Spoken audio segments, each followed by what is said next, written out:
chaos engineering can actually be preventative of incidents because it creates this framework that allows you to experiment, find out things you didn't previously know about your system, and change course, thus avoiding outages, avoiding behaviors from the system that you don't want. Welcome to the Unlearn Podcast, where host Barry O'Reilly seeks to synthesize the superpowers of extraordinary individuals to think big, start small, and learn fast. Here's your host, Barry O'Reilly. Welcome to the Unlearn Podcast. On this show, I'm delighted to be joined by Casey Rosenhall, CEO and co-founder of Verica, and formerly the engineering manager of the chaos engineering team at Netflix.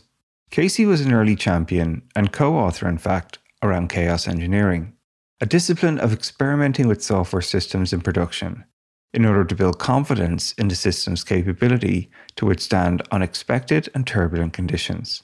His superpower is transforming misaligned teams into high-performance teams, and his personal passion is to help people see that something different, something better is possible. On this show, we go back to the early days of chaos engineering, 2015 in fact, to the first chaos community days where people from Netflix, Google, Amazon, Facebook and more came together to explore the field. In fact, finding these people in those companies who are doing similar things, bringing them together to share notes was one of the favorite things Casey has ever done. So in this show, we'll hear more about how the domain started, how people got involved. But before we do, let's learn a little bit more about Casey and his own background. I was a software engineer, principal architect type at the time, allegedly. The people who report to me now are questioning whether or not I ever wrote code. And, I know that feeling. Yeah, I might still deny it. At the time, I was really fascinated by Netflix's culture deck. It just stood in stark contrast to a lot of the intuitive things we think about management. For example, it ensconced this idea that, you give the people reporting to you a lot of freedom and responsibility, and you don't limit that. And in fact, process was a bad word. So I thought that, this is fascinating. I'd love to find out more about it. It was my understanding that they had visiting talks at Stanford from people at Netflix who were kind of pioneering this new way of thinking about management. And I knew some people who worked at Netflix. So I was really excited to tell them oh yeah, I'm thinking about going to Stanford, get an MBA and learn about your culture deck. And they, it was kind of like a V8 moment. They looked at me and were like, well, yeah, you could do that, or you could just come here and live it. It was almost a letdown. It was like, oh, duh. Yeah. Okay. That's a really interesting idea. I'll take that on board. Yeah. But that, that worked out well for me. So I, at the time I was the general manager of professional services at a startup called Basho. And in order to do that, I needed to understand a lot about availability and fault tolerance and stuff like that. And so they had an opening, the traffic team, which was a remediation team at Netflix. So they hired me to manage that team. And in my first week, I was new, trying to impress people. They had this idea. At that point, Chaos Monkey was about 5 years old. And as an organization, they knew they had some success with Chaos Monkey. And they said, oh, we should maybe do more of that. So we've got this idea of maybe having a chaos team. Does anybody want that? And, I was new, so I didn't notice that everybody else took a step back. And they're like, my middle name's Chaos? Yeah. Yeah. They're like, oh, well, Casey's volunteering clearly. So sure, you can have that team too. So I haphazardly ended up with these two teams. So people who mightn't be familiar, say, with the Chaos Monkey, never mind chaos engineering, tell them, just give us a little bit of context about what those things are and how they sort of emerged. And in some respects, how your thinking emerged in that space. Chaos Monkey at the time was really interesting. It came out of Netflix's migration from the data center to the cloud, specifically AWS. And so they had these vertically scaled infrastructure. And as they were moving over to this horizontally scaled model on AWS, they ran into the condition of being on AWS. Sometimes instances disappear with no warning, no advance notice.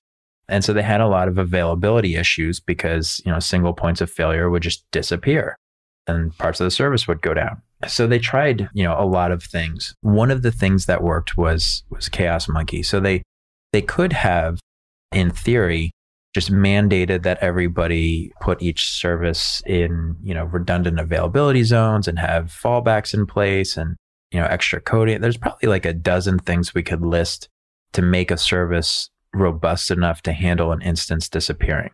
The problem at Netflix is they don't have a CTO or chief architect. They don't have a mechanism to top down direct people to do something or enforce policy change.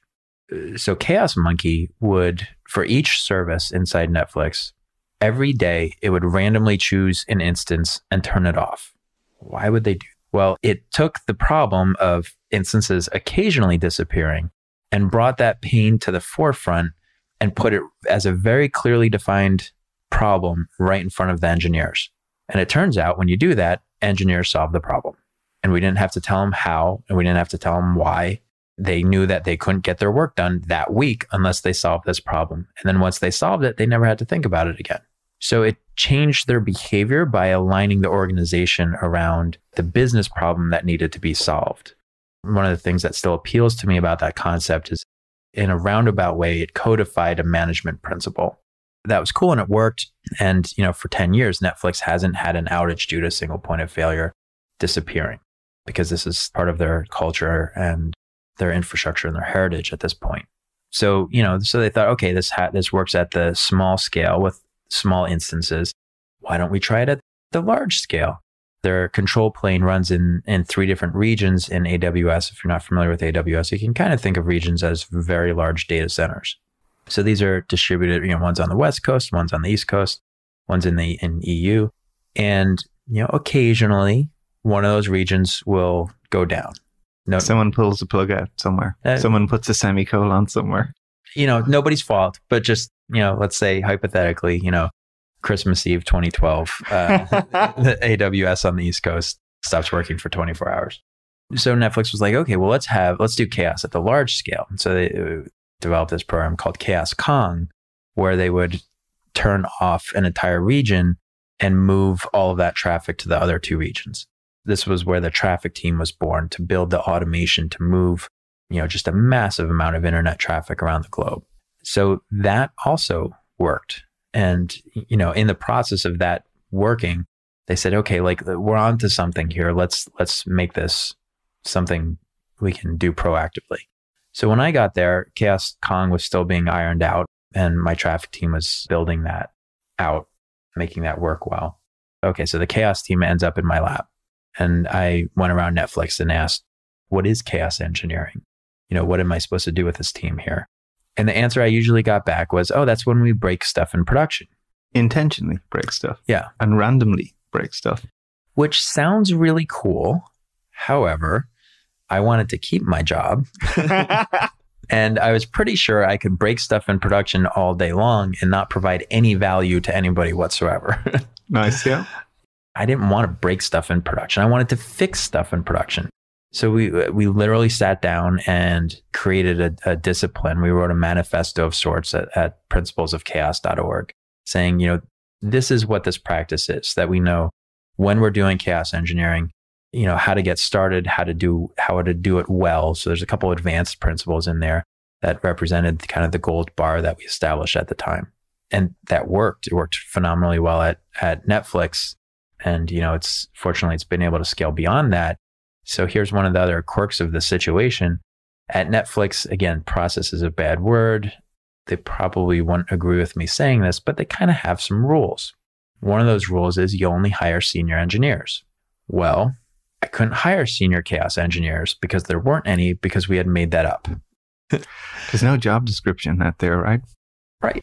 So I literally called up our peers at Facebook and Google and Microsoft and Amazon, the usual suspects, and found out who was doing something kind of similar, and ran a conference type thing called Chaos Community Day, where I brought them all into a room, to develop a peer community, but also or community of practice and academic speak, but also to try to convince them to use the title chaos engineer.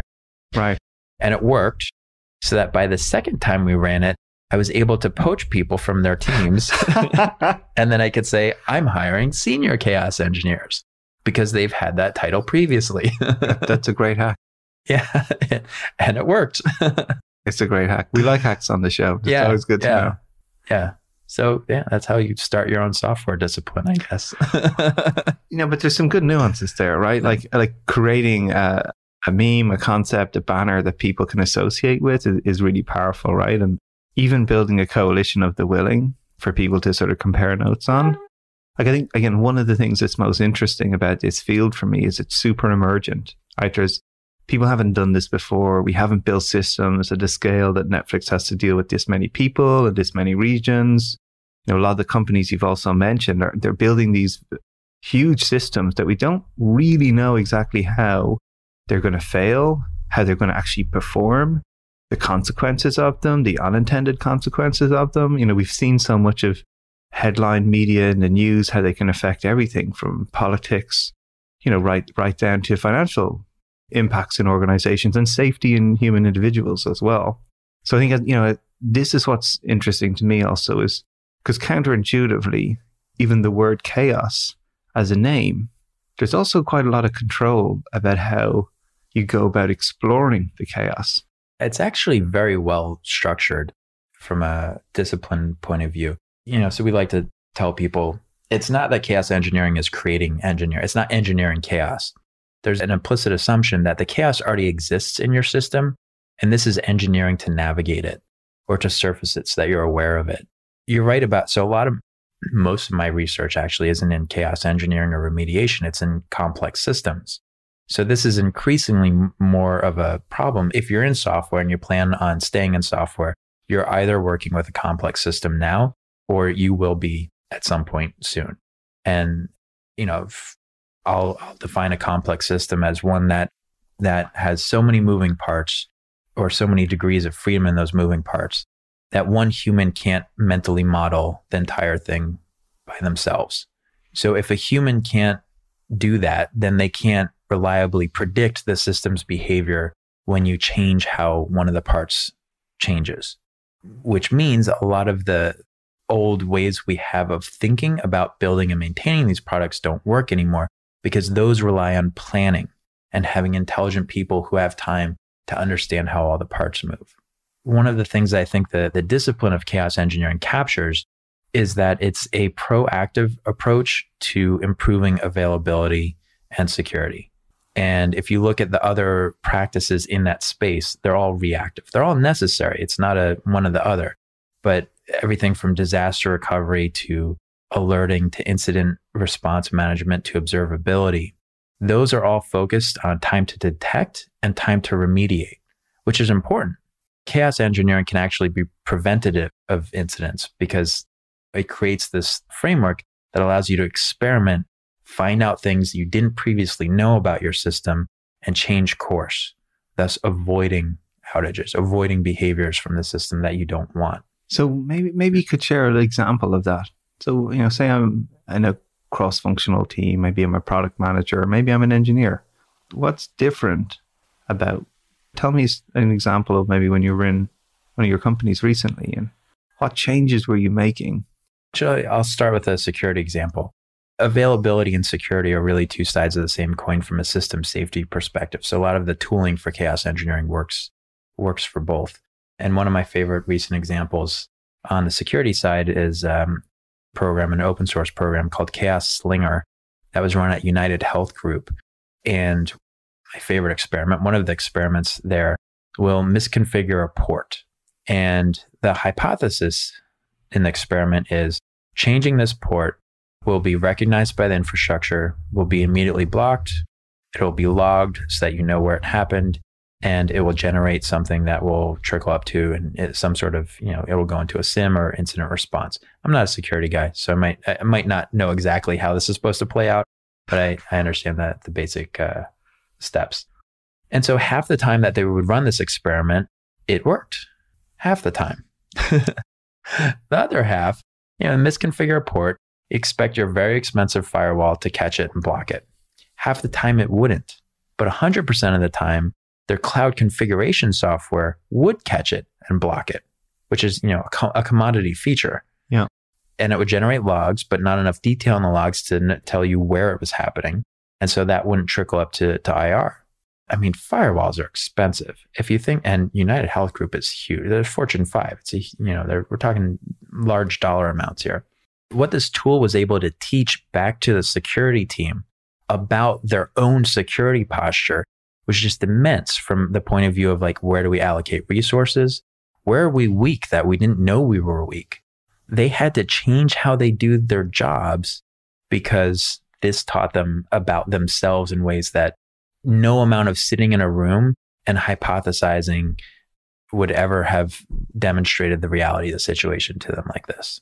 I think the thing that's very contrary with this is that it's not about people trying to predict the future. It's about them having the data to understand how the systems are performing and then taking action based on that. One of the classic management prevailing thinkings is that, you're 20 years experienced in software engineering, you're 20 years experienced as a product manager, you're 20 years in the airline industry, 20 years in the healthcare industry, you're an expert. You know all the things that are going to happen. That's why you're paid the big bucks, right? That's why you're sitting in the seat of control or power, whatever it might be. And yet there's something interesting about what's different with the approach you're taking it here, is that you're formulating hypotheses, you're finding ways to test that hypothesis as quickly, as cheaply as possible to get the truth, and then adapting from there. And I think that's different for how most companies believe, how most people operate. Yeah. I love examples like that because it does have that light bulb moment with the team where it's, oh, we thought the world looked like this. And this data, we just can't argue with. It doesn't look that way. It looks like this. And it's not that the experiment teaches them something at its conclusion, other than it violated their hypothesis, but it forces them to go off in a new direction. And now they're generating new knowledge. Strictly speaking, tests don't generate new knowledge. Experiments do. Because when it breaks your hypothesis, you have to go back out into the world and form new hypothesis. And these are new properties about your system. They're new facts that you didn't even know that there was a reason to go looking for these. Yeah, and I think that was one of the things that was really interesting to me about these ideas like the Chaos Monkey when they started to emerge, is like intentionally injecting failure into systems to find the weak points rather than trying to design so no failure would ever occur. There's some sort of humility recognizing that it's a complex system. It's going to operate in ways that we can't anticipate. So what's more important, that we get perfect about our solutions before we do anything, or we have telemetry or feedback mechanisms in place that will tell us when we try things, are they moving us in the direction that we want or not? And they're sort of like diametrically opposed strategies in some respect. Yeah. And this is why most of my research is actually in complex systems. That's where the gems are for learning better ways of going forward. I refer to this as navigating complexity. Mm-hmm. If you're trying to remove complexity, then you're actually doing yourself a disservice. And actually, I'll emphasize that because that's one of those things that seemed intuitive at first. In fact, we had debates at Netflix early on where some engineers came in from a very, I would say, typical intuitive philosophy that simpler software is better. You should always aim for simplicity. And if you can, you should take a complex system and replace it with a simple one.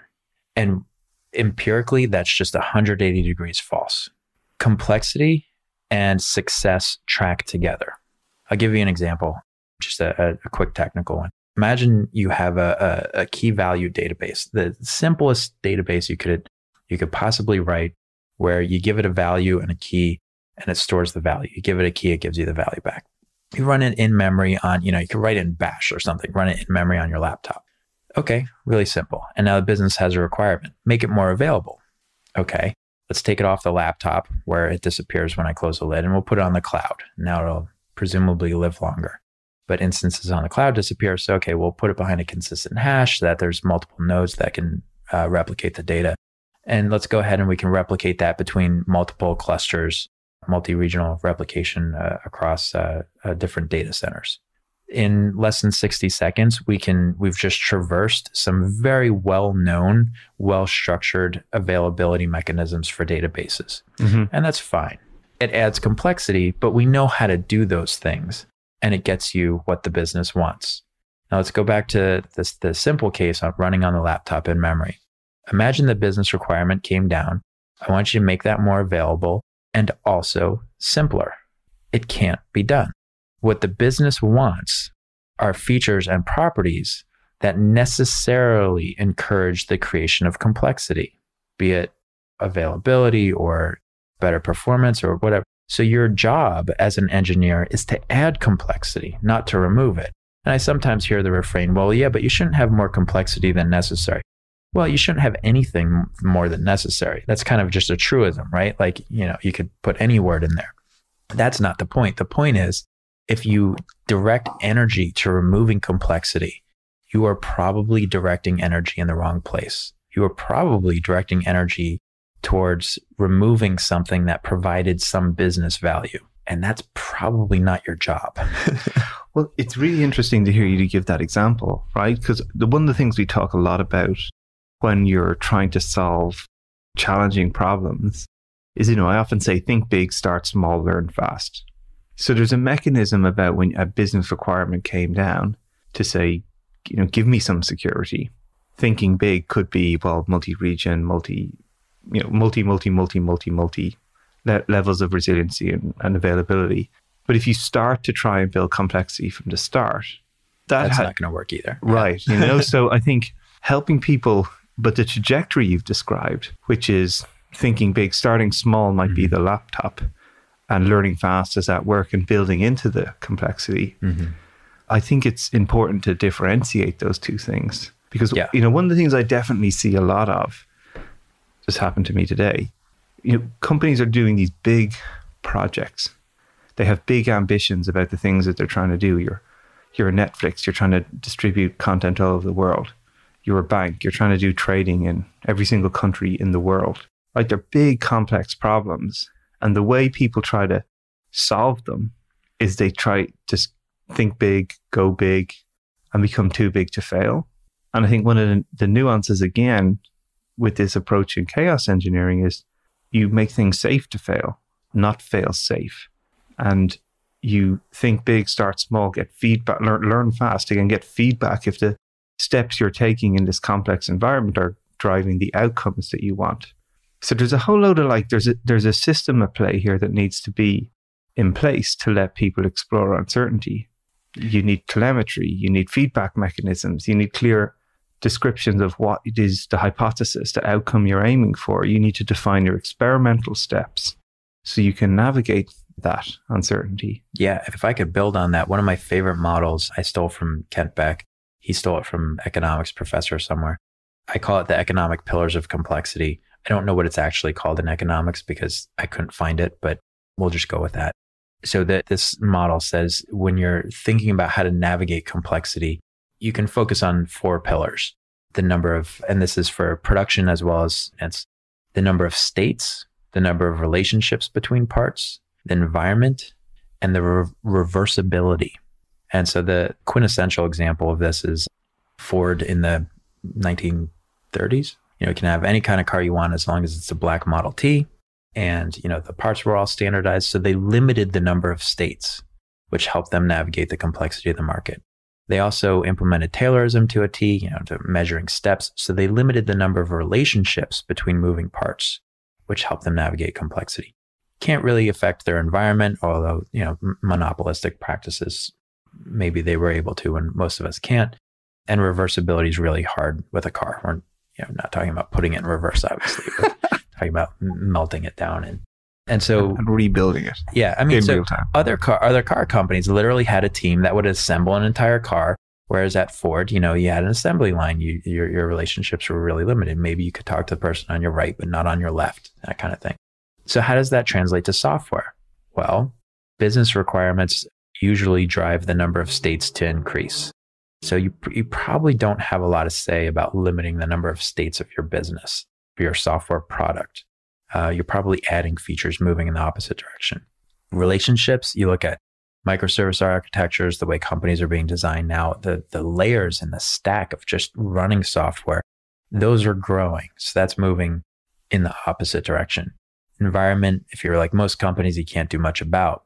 But reversibility, So if you go back and start with the transition from waterfall to XP and then agile, and you look at that through the lens of reversibility, it's a very natural fit. Waterfall, year-long process, you get to the end of it, put it in front of the customer, and they say, that's not what I want. Well, tough. We're moving forward anyway. Yeah. As opposed to a 1 week iteration. That's not what I want. Okay, next week. Yeah, that's closer. Third week, now you're moving in the right direction. But more interesting than the process stuff to me are the architectural stuff. You can actually make design decisions that improve reversibility. And so this is why, consciously or not, Netflix selected a microservice architecture, because they could reverse the decisions of pushing a piece of code to production, which allowed them to get better feature velocity in a very complex system. Other examples, the CI/CD pipelines, those improve reversibility. One of the main reasons being put out there for to evangelize containers is that allows developers to try something, to put code out into the world and get it back quicker. Feature flags, canaries, blue-green deployments, and chaos engineering. These DevOps practices, I'm not sure all of them would subscribe to DevOps, but I'll just categorize them that way. These practices, contemporary practices in publishing software, improve the reversibility. So if you're in a position to make a decision about selecting architecture that gives you a leg up in navigating the complex system you're going to build, you can actually intentionally choose the things that improve reversibility, and that will pay dividends down the road. And it's just like that, there's power in that. Here's a choice that's going to make your life easier down the road or not. Yeah, it's really interesting to me, right? Because all of these things, it feels like constantly creating systems that you can try things and see the results. Yeah, exactly. And adapt your behavior based on the results, right? So your stories are very technical based stories. A lot of my work is with human systems. I'm asking teams and people to work in a different way.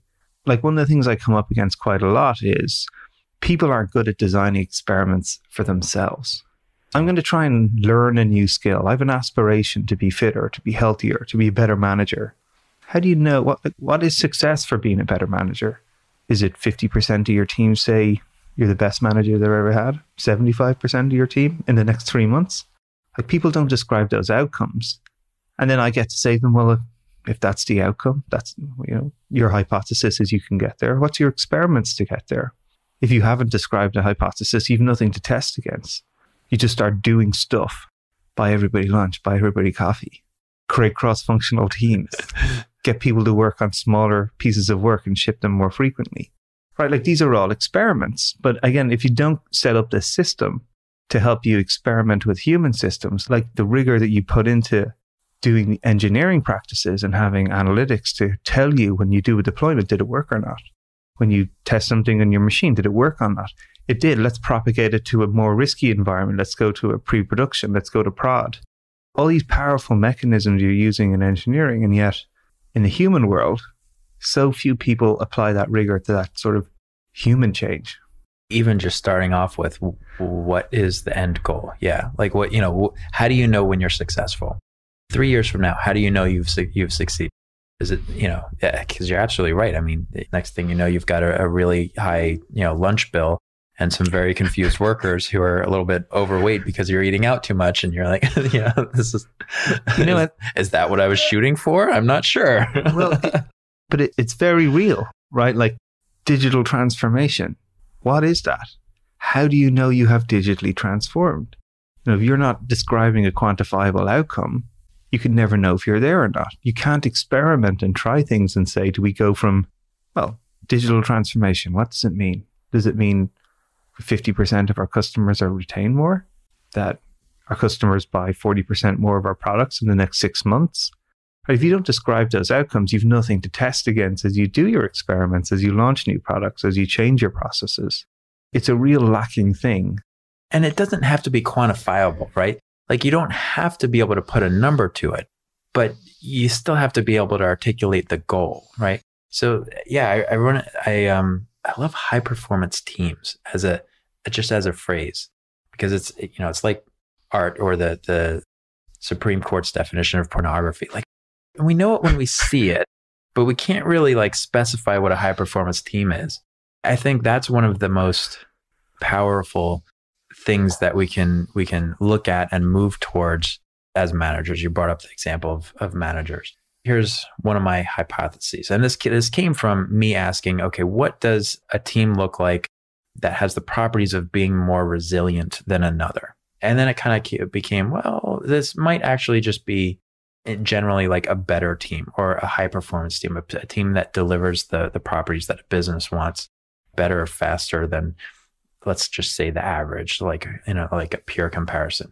And one of the things that seems very intuitive to us in the software world, because we were raised in it, is the culture of hierarchy that organizations are currently structured. And so, one of my favorite, I have a quote and I don't have it in front of me, so I would butcher it, but I can paraphrase it.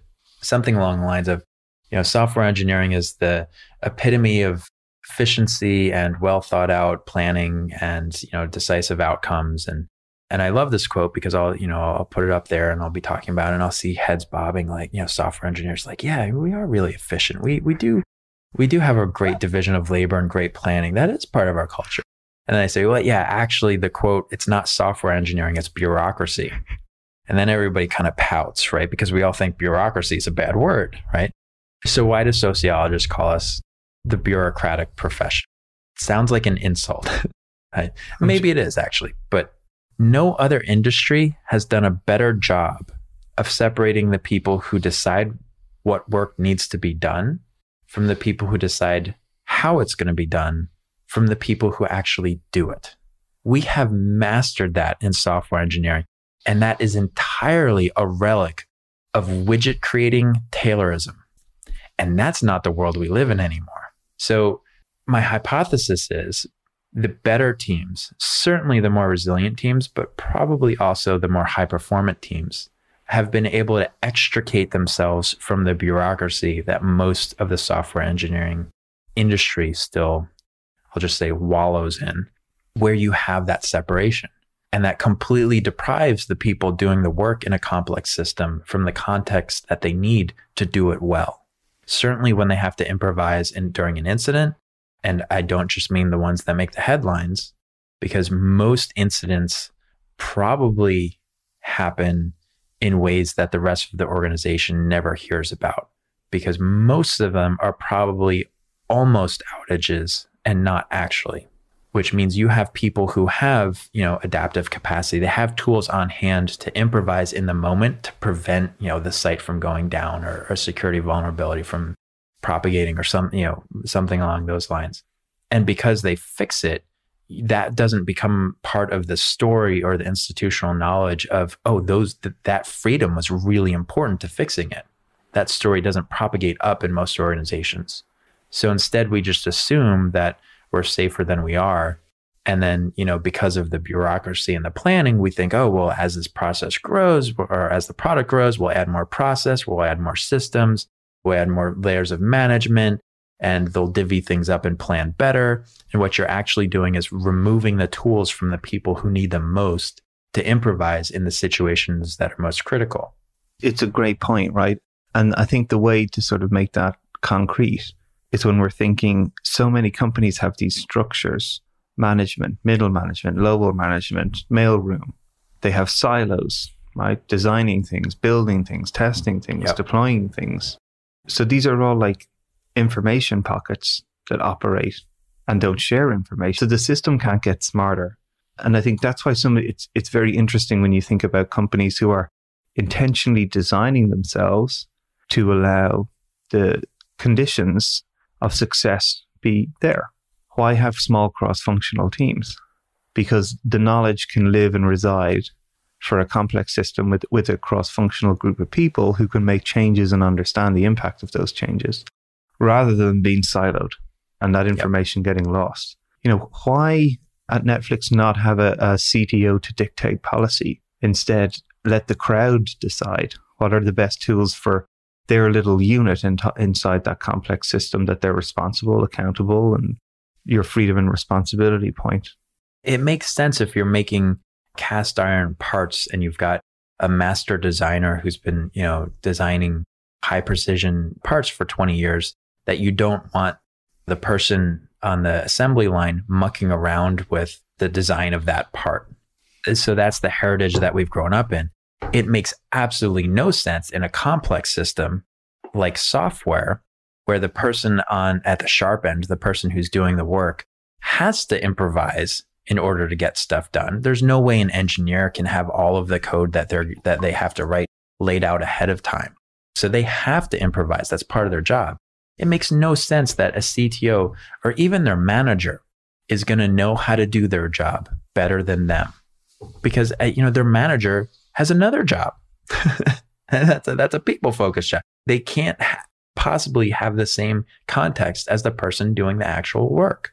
Yeah, it's really interesting, right? Like I think I constantly say unlearning management is relearning leadership, changing the way companies are organized, the way teams are organized, to let the people with the most context, like pushing decisions to where the information is freshest, richest, and contextual. That's why we have cross-functional teams that operate autonomously as much as possible to build and ship their own software, to find out what works and what doesn't, to respond to how customers use a product, to respond to security failures when they happen.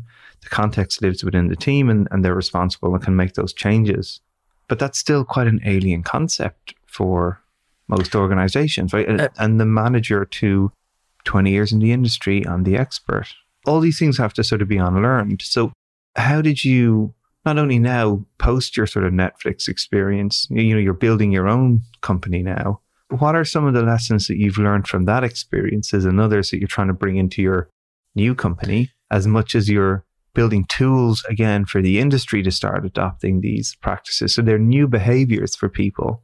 And how are you helping them understand why they need to take this approach, how your tools are going to help them actually get better? Yeah, I think one of the things that holds managers back is obviously the habit. We're all just creatures of habit, right? Most of us think we're making decisions when we're not. We're just following habit. So there's definitely a lot of that. There's momentum behind the way we were brought up to manage and think about management. And then there's lack of knowledge how to, what does success look like? How do we actually recalibrate ourselves? One of the things that I love emphasizing with other engineering managers is when you figure out how to manage a high performance team, it's a hell of a lot easier than managing not that. So you're doing a lot more work when you're keeping track of, okay, what's my team's velocity? How many PRs did they make today? Let me review their code and PRs, code review, that should be done. But for a manager to do that, as well as try to keep track of the communication dynamics, which are much more important for a manager, as well as making sure that the context is getting to them so that they're solving the right problem, that's a lot of work. It's much, much easier if your job is just the latter one. Make sure that they have the context that they need to make the right decisions. So I've been asked, engineers have this tendency to go off and rebuild things, or they go to the shiny technology, or that's why I don't really, I can't really trust them to make those decisions on their own. Well, from my point of view, that just means they don't have the right context. Sabotage, Decker brings this up in his research all the time, but sabotage is extremely rare. And most people want to do their job well. So if they're off doing something that's not a good use of company resources, it's probably because they don't know what they should be doing, or you haven't given them the right context as a manager that, hey, that's not what the company needs. They probably think that what they're doing is the best thing that they could be doing for the company by, experimenting with something new or rewriting a program instead of adding a feature incrementally. So my guideline for success for a manager with engineer reports is, can you take one of your software engineers, can you pull them out at any time during business hours and ask them, explain to me why what you're working on right now is the most important thing that you could be working on for the company. And if they have that answer on hand, then your job as a manager is done. You just need to keep making sure that happens. Yeah, it's one of my favorite things about this system of accountability that's really well drilled, especially in Netflix. People are clear on what their objectives are, the what, but they're really encouraged to figure out the how themselves. Like, how do we get there? another classic manager is like, I always say, you've got to unlearn output and relearn impact. And what I mean by that is, when you were an engineer, you were measured on output. Look at all this great stuff I'm getting done. I've gotten loads of stuff done. I'm going to tell you what you need to get done. I can tell everybody what they need to get done and how to do it. And then again, this subtle transition is actually setting the context. This is the impact I need you to have. Go figure out how to achieve it. It's not measuring on how busy I am. It's actually setting good context for people.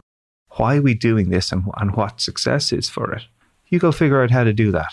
You're engaging people in the problem solving themselves. Your job is just keep reframing this context, and I think that's one of the systems I think that Netflix has done really well with, actually. It's a system of accountability that people would ask, what are the strategic objectives of the company? And you list them off like 1, 2, 3. And they do have some business advantages that I think Netflix is a great example, because they have business advantages that allow them to be like a beacon of how it could be. But most businesses don't have those advantages. So for example, they only have one product. Google, Apple, they, who knows how many Google just, went into gaming, on streaming gaming this week. Yeah, today, yesterday, where Netflix only has one product. So every engineer at Netflix, I haven't worked there in a year, so maybe this has changed. But when I worked there, every engineer within the first week of being there, they knew how to pull up one chart. And that chart, that chart was how many videos are start playing every second. And over time, if you increase that number, then it doesn't matter what else you're doing, right? You could go, I used to jokingly tell my team, you can go smoke pot in the Santa Cruz Mountains for, 3 months, for all I care. If, you come back for half an hour and write one line of code that makes that number go up and to the right. That's where most of the Valley are, by the way, half their time. Up in the Santa Cruz Mountains. Yeah, right. So maybe they're learning up there. I don't know. But I think my point stand, that's what the business needs. If you can show me, if I understand and know that you're solving that problem, then I don't care what you're doing, because that's what the business doesn't need you to be busy. It doesn't need you to write lines of code or have velocity or any of that. It needs that outcome. Very interesting to hear about what you have been doing and how your experience is sort of taking you to this point and building a lot of these tools to institute these practices within Netflix. Now you're doing something different. Or are you doing some of the same? There's definitely similarities starting out. So chaos engineering obviously is a discipline that we continue to promote and evangelize, because I think I'm just passionate about the subject. I think it's really important. We all know what CI and CD are at this point.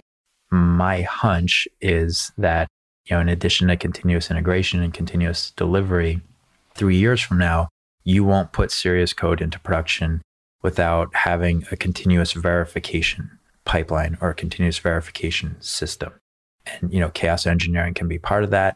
So I co-founded a company called Verica that builds continuous verification products for, large infrastructure at scale. So it's great. I get to continue to explore, complexity. We get to pull in elements of chaos engineering. My co-founder, Aaron Reinhart, was the chief security officer of United Health Group. So he's, bringing some of the security pieces into play. Yeah. And I think we can help people navigate complexity and build better products. Well, it's exciting for me even to hear that narrative. Obviously, when I wrote Lean Enterprise with Jez Humble of continuous delivery fame, he constantly even wonders if that was the right word to call it. But what's interesting is, these mechanisms and the fidelity of the tooling that we now start to have in place to go around the scientific method. So the fidelity of how we can formulate hypotheses, sometimes informed by data, sometimes informed by hunches. Great. Then we have these great mechanisms that we can build and ship things like continuous delivery. And we have mechanisms to make us feel confident to scale that out with continuous integration, starting on my machine to a pre-prod to a prod. But I'm so happy to hear that people are thinking that we have this continuous verification, this checking. Yep. Check.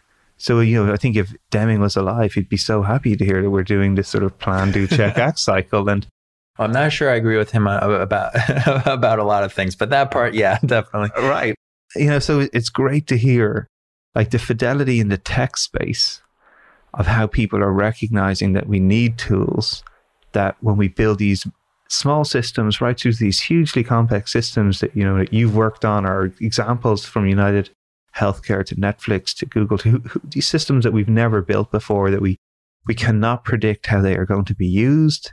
So we need to understand how they're being used, and are we getting the consequences we want or the consequences we didn't intend, right? So that's exciting for me to hear that work is happening in that space, because we need tools to do that.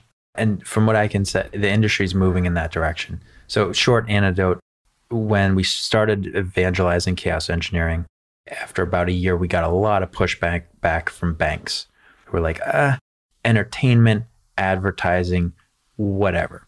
You're a customer-facing app. You're not a highly regulated... yeah, you don't have money on the line, guys, right? Like in your transactions. That's, it's... And, to which we said, well, oh, yeah, sure. Okay, if that's how you want to do things. But do you have outages? Well, yeah. Okay, so what's your plan?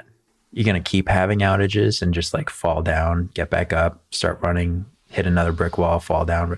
Or do you want a way to potentially know that you're running towards a brick wall and go around it? Because that's the benefit we're getting. Okay, so they started to adopt chaos engineering, and the financial... As a vertical, finance has picked up chaos engineering more than any other market segment that I could see, from what I can tell. So the banks are really running with chaos engineering. The year after that, we got it from healthcare companies. Oh, entertainment, advertisements, money, pshaw. We have lives on the line. We cannot do chaos engineering with lives on the line, which was a great moment for me, because when we sat down to write the principles of chaos, I had Popperian notions of Western science floating around in the back of my head. And so to the healthcare companies, I could say, hey, look, we base this on notions of Western science. And the pinnacle of Western science is the clinical trial. You already do chaos engineering. You just call it something different. You do these experiments on where lives are on the line. That's how modern medicine was built. And it was such a great moment to see it. Oh, yeah, I guess that is true. Yeah, okay, so maybe software could benefit from something a little bit similar. And now we see, big healthcare companies picking it up. So I do think that the industry is recognizing this problem and moving in that direction, whether it's explicitly or just through the invisible hand of progress. I don't know. Well, like that's the kind of thing that's interesting to me, right? Is like we have been taught certain things about what makes things safe. What's the right way to do it? And a lot of this is based from naive assumptions that we can predict what's going to happen. And yet, like you take an example like healthcare, right? Where, scientific methods is used in trials and clinical trials on humans, where they take sample sizes, they give sample A this injection, give sample B that injection, and then we see what the results are, and do they drive the outcome we expect. Makes sense when they're doing their human trials. Yep. When you ask them to manage their businesses like that, they sort of look at you in shock and horror. Yep. It's heretic. Yep. Like what I constantly find, and it's interesting, again, you bring up the banking, like how many conversations I've had with financial institutions where I say to them, well, how do you manage the complexity of the market? Oh, well, we don't put all our bets on one thing. We put bets on lots of different funds, and we see how those funds perform in the complexity of the market. And based on how they perform, we double down on the ones that work. And that's very interesting. Yeah. Do you manage your business like that? No. We just tell people what to do because we're really, really smart. And it's sort of like trying to highlight that behavior to people. Yeah. Is that you're great at managing the market complexity using this method. Why don't you manage your internal complexity, your company complexity, your product complexity like this? I think it's one of these, like you said, a penny drop moment when they recognize that they're using predictive behaviors in a complex system where they should be experimenting and they experiment in other parts of their business. I think that's why they can have this mass adoption very, very quickly, because they know the behaviors, they're just not using them in the right context. And it sort of goes back again, constantly this idea of setting that context for people about why and how they should use certain methods in the context that they're in, or the challenge they're facing, or the circumstances there are. So I'm kind of interested, like with the tools you're creating, How are the tools you're creating, or do you hope that they will change the behavior for people? How will they make it easier for them? So the way I think about it, there's this interesting relationship between chaos engineering and resilience engineering, where resilience engineering has like 40 years of history and some crucially important findings, but you can't easily implement it. So I'm in the master's program at London University on Human Factors and System Safety, where it's basically a course in resilience engineering. They wouldn't like me saying that, but that's basically what it is. And it's so fascinating and it's so hard. And there's excitement out in the industry right now, like, oh, well, let's adopt resilience engineering. I agree that resilience engineering can have a huge impact on not just the software industry, but just industry as a whole. The problem is it's really hard. It requires a background with a sociological bend to it. So, either background in sociology or a lot of experience in management, maybe psychology, depending which parts you're interested in. And so if you want to do resilience engineering, I would say, okay, here's a dozen books you should read. None of them agree with each other. So you're going to have to like pick out the pieces that work for you. And then you're going to have to experiment. And maybe in 2 or 3 years, you've got a good way of implementing it. But good luck selling that to your boss. Hey, what are you doing? Well, I'm going to take 3 years to figure this out, and then it's going to be great. Sounds like agile software development. But without the certified trainers, yeah. Exactly. Yeah, we haven't got that's that. coming. Yeah, we'll have to stay tuned. Business idea. That one's free. Whereas chaos engineering, there's no question resilience engineering can have a bigger payout than chaos engineering, because resilience engineering is about organizational change and transformation and the feedback loops. But what I like about chaos engineering is any engineer can go build chaos engineering tools tomorrow. You just need permission or time or whatever. You don't need to read those books, or, the discipline has already been pioneered. You can start with what's been done and then extend it in whatever part of software you're in. So you can start doing that right away. Getting back to your question, I see chaos engineering tools, by virtue of what they're doing, they help take the bureaucracy out of the organizations where they're being practiced, because it's generating context at the sharp end, and it's giving them the explicit ability to experiment, which means they're generating new context that then they have to trickle up. It can't come from top down, because these are things that you're teaching, you're generating new knowledge. They're unknown unknowns. Mm-hmm. So if you adopt chaos engineering, then whether you like it or not, you're taking steps towards removing bureaucracy from your organization. So I like that there's kind of that element of enacting an organizational change as a collateral ROI. But I think that the thing I really take away from here, listening to you and this sort of philosophy, is you're moving the accountability and the authority to where the information is. Yes, absolutely. That's what excites me about all of these is, let's give the people with the best context the feedback mechanisms to let them know when they've changed things, what's happening. Yep. And what are you going to do differently based on the change? You've done a deployment. Did it move the needle the way you want or not? How quickly can you react to that? And that, I think, is a real powerful capability for companies to have, whether you're trying to build new products and experiment with customers, new markets, you're trialing new technologies to see that they work or not, what cloud provider should you use or not. Like, this is a philosophy I think that any company can use. And no, there is no certification. No, there is no, and great, I don't ever want to see one, by the way. But what I would encourage you to think, again, is it's encouraging people to think for themselves, to explore, to try new things, to use different tools, to find out what works for them in their context. And that's way more exciting to me than some sort of scaled framework that has a paint by numbers approach to achieve these things. It's, again, the paint by numbers is a predictive model for a complex system. I think what you're trying to embrace here is give people the tools to experiment so they can explore complex systems safely. That's a really powerful idea, I think, for people to recognize what you're trying to do and how these tools can help them. Resilient systems, more available systems, more secure systems, more used systems in general.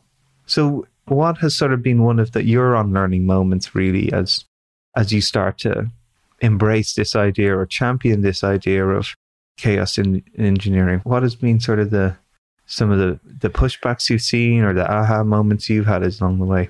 Yes, I really love the things that we think intuitively, having like getting the data back that shows that it's wrong. Like I could rattle off redundancy makes systems more robust. Turns out that's orthogonal to robustness. Adding redundancy often makes things fail. Avoiding risk makes systems safer. Actually, turns out that in most situations, the teams that take more risks tend to be better at handling truly unsafe situations. And so, given a choice between a team that takes risks or not, if you want a safer system, you want to take the team that takes risks. Seems very counterintuitive. Training is a good way to solve problems that lead to incidents. It can help. Usually that's an organizational sign that people higher up don't understand how work is actually being done. So my favorite example there is a few months back, Starbucks had a racist incident in one of their shops in Philadelphia. And they said, oh, well, we're going to close all Starbucks for a day and we're going to train 1,000 managers on bias. Yeah, but you can't train racism out of people. So really that situation was caused by a lack of alignment in the management of, what's the purpose of Starbucks and what does a good job mean when you're managing a Starbucks. That's how you address that. So when people say, oh, we'll fix it through training, usually that's a sign that they're probably on the wrong path. Yeah, so there's a lot of examples like that in the research, which is just why I'm back in it, because I find that fascinating. But I can actually take this back to a childhood anecdote. I remember as a kid reading about Leif Erikson and, the Vikings making it to North America. And then I went to school, and at least here in the States, they had this, oh, well, Columbus, 1492, he sailed the ocean blue to prove that the earth was round. And I remember hearing that from my teacher and sitting on my hands and just being horrified and going home. And as soon as I got to my parents, I'm like, they told me this in school. That's not what I knew. And, my parents were not really concerned about it. We're like, oh, yeah, sometimes they just, say things and it wasn't important to them.